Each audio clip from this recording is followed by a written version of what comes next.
0. So ఏం లేదు. So first దీని ఏం చేయాలంటే F of D into Y equal to 0. So F of D into Y that equal to 0 దీనికి equal చేయాలి. సో ఎఫ్ ఆఫ్ డి అంటే ఇది, సో 0కి ఈక్వల్ చేయాలి.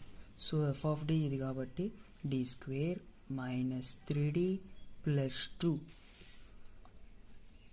Why that equal to 0. So ఇప్పుడు ఏం చేయాలి, మనం ఆక్సిలరీ ఈక్వేషన్ ఫైండ్ అవుట్ చేయాలి.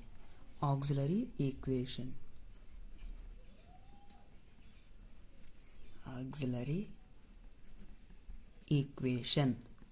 we can find auxiliary equation f of m equal to 0. So F of M అంటే ఏం లేదమ్మా, ఎఫ్ ఆఫ్ ఎమ్ అంటే సో డి స్క్వేర్లో ఎం సబ్స్టిట్యూట్ చేయడమే. సో అప్పుడు ఏమైంది, ఎం